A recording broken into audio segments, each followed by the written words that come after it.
हरकत का दूसरा कानून। Find few marbles of different size. वो कहता है कि मुख्तलिफ जिसामत की चंद आप जो है गोलियाँ, जो बच्चे खेलते हैं, चंद गोलियाँ लें मुख्तलिफ जिसामत की, कोई छोटी, उससे बड़ी, उससे बड़ी। Select one marble of very small size and another one larger about double the mass of the first marble. अब वो कहता है कि एक आप उसमें से सबसे छोटे साइज़ की ले लें और एक जो है जो सबसे बड़े साइज़ की हो, वो तकरीबन बड़ी वाली जो बड़ा वाला जो मार्बल हो उसको छोटी वाली मार्बल से डबल होना चाहिए साइज़ में।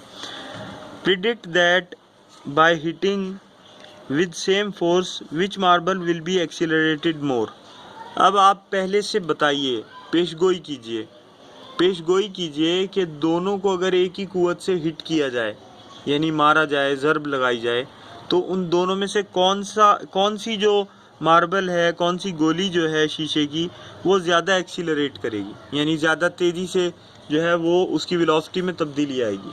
तो आप बताइए, आपके ख्याल में बड़ी वाली ज़्यादा तेज़ी से एक्सीलरेट करेगी या छोटी वाली? छोटी वाली। ऑफ कोर्स छोटी वाली जो है एक्सीलरेट करेगी। लेकिन ऐसा क्यों होगा? छोटी वाली क्यों, कम मास वाली क्यों? क्योंकि उसका मास कम है, समझ आ रही बात, और बड़ी वाली का मास ज़्यादा है। अब देखिए, हल्के जिस्म वाला इंसान जो है वो ज़्यादा तेज़ी से दौड़ सकता है बनिस्बत भारी भरकम जिस्म वाले के। तो पता लगा कि मास जो है ये एक फैक्टर है जो कि यानी मतलब इंसान के यानी किसी भी चीज़ के एक्सीलरेशन पर असरअंदाज होता है।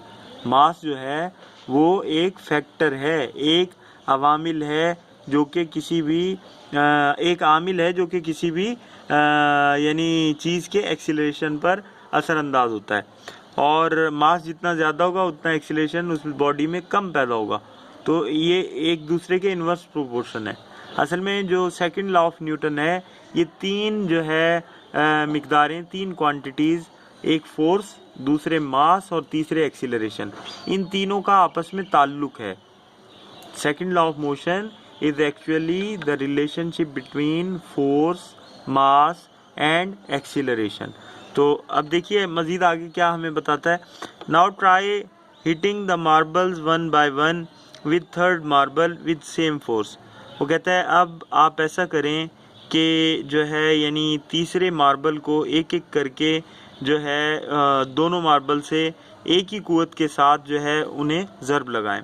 यू में ऑब्जर्व, आप ये देखेंगे, आप मुशाहिदा करेंगे that the smaller marble catches almost double the acceleration as compare to bigger marble.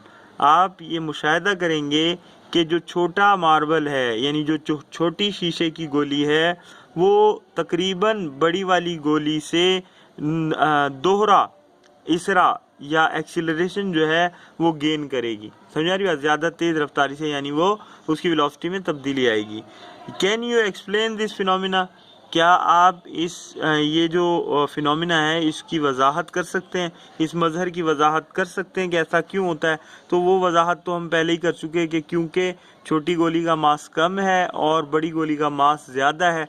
उसका मास कम होने की वजह से वो ज़्यादा तेज़ी से हरकत करती है, ज़्यादा उसमें एक्सीलरेशन पैदा होता है, और बड़ी गोली का मास ज़्यादा है इसलिए उसमें एक्सीलरेशन जो है वो कम पैदा होता है मास के ज़्यादा होने की वजह से। तो हमें ये पता लगा कि मास और एक्सीलरेशन में इनवर्स प्रोपोर्शन है। कौन सा प्रोपोर्शन है? Inverse proportion. They are inversely proportional to each other. और अब ये इनवर्स प्रोपोर्शन क्या होता है? उल्टा ताल्लुक, तनासुब माकूस कहते हैं इसको। क्या कहते हैं? या बिलअक्स तनासुब भी कहते हैं। क्या कहते हैं? बिलअक्स तनासुब भी कहा जाता है। तो जब एक मिकदार के बढ़ने से दूसरी मिकदार कम हो जाए तो ये इनवर्स प्रोपोर्शन है। ये क्या है? हाँ। और अगर एक मिकदार के बढ़ने से दूसरी भी बढ़ जाए तो वो डायरेक्ट प्रोपोर्शन होता है। उसे तनासुब रास्त कहते हैं। क्या कहते हैं? यानी सीधा साधा सा ताल्लुक, तनासुब रास्त, जो सीधी सी बात हो। तो बहरहाल आगे चलते हैं। Newton second law of motion describes the relation between force and acceleration. Newton का दूसरा कानून जो है वो फोर्स और एक्सीलरेशन के दरमियान ताल्लुक की वजाहत करता है। Newton second law of motion states that, Newton का दूसरा कानून हमें ये बताता है, when a net force acts on a body it produces acceleration in the direction of force, कि जब कोई भी कुव्वत किसी जिस्म पर अमल करती है तो वो उस जिस्म में एक्सीलरेशन पैदा करती है। उस एक्सीलरेशन की सिमत वही होती है जो उस पर अमल करने वाली फोर्स की सिमत होती है।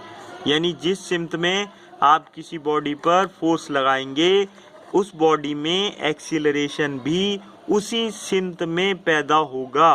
यानी एक्सीलरेशन और फोर्स की जो डायरेक्शन है वो सेम होगी। आगे चलते हैं, कहता है the acceleration is directly proportional to force, acceleration force के डायरेक्ट प्रोपोर्शन है।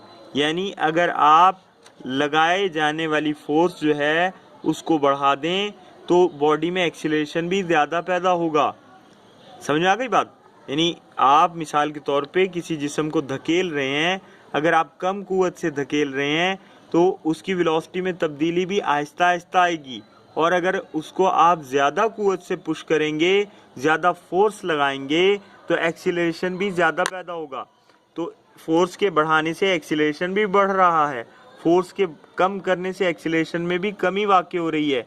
तो इसका क्या मतलब हुआ कि फोर्स और एक्सीलरेशन एक दूसरे के डायरेक्ट प्रोपोर्शन है। यही इस कानून का जो है यानी पहला हिस्सा।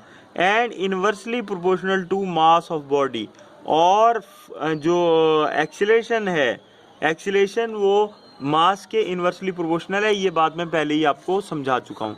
अब मैथमेटिकल डेरिवेशन की तरफ आ जाते हैं। तो जो लॉ में बयान किया गया है उसको आप रियाजियाती तौर पर यानी मैथमेटिकल स्टाइल में उसको किस तरह से आप लिख सकते हैं, a stage for acceleration, acceleration is directly proportional to F. ये जो साइन है ये प्रोपोर्शनैलिटी का साइन है। किसका साइन है? ये प्रोपोर्शनैलिटी का साइन है। समझ में आ रही बात? तो acceleration is directly proportional to force, और दूसरा है acceleration is inversely proportional to M. जब इनवर्स लिखते हैं ना तो या तो हम उसको लिखेंगे m रेज टू -1, क्या लिखेंगे? m रेज टू -1, या फिर हम उसको लिखेंगे 1/m। समझ में आ रही बात? तो a is inversely proportional to m। अब इसको जो पढ़ा जाएगा, हालांकि वहां पढ़ रहे हैं आप a is directly proportional to f, लेकिन क्योंकि ये अपॉन में लिखा है इसलिए इसको पढ़ रहे हैं a is inversely proportional to m। m stage for mass, mass of the body. तो अब अगर आप दोनों को देखें, दोनों में एक्सीलरेशन तो सेम है, दोनों इक्वेशंस को आप कंबाइन कर दें, इकट्ठा कर दें, यानी जो दोनों ये हैं जो अलजेब्रिक सेंटेंसेस हैं इनको इकट्ठा करें अगर, तो a is proportional to f/m आ जाएगा, क्योंकि f1 जा f हो जाएगा। समझ आ रही बात?